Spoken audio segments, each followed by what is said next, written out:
Are you tired of digging through Zoho Books menus just to get a simple sales report?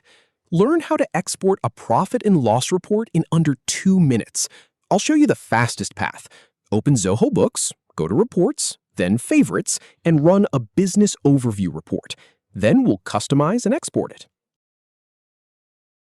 Start by opening Zoho Books in your browser. Then click on the Reports tab on the left sidebar. Now, go ahead and click on Favorites to see your most used reports. From there, select Business Overview to get a high-level summary.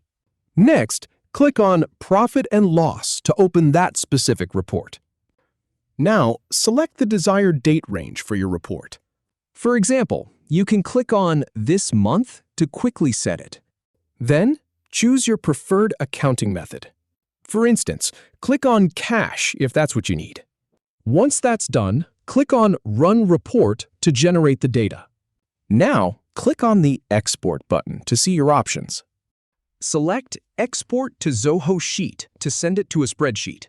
Finally, click Export again to confirm and download the file. That's it. If you have any feedback or if any info is inaccurate, please leave a comment below. We'll do our best to answer or redo the video if needed. Thanks for watching.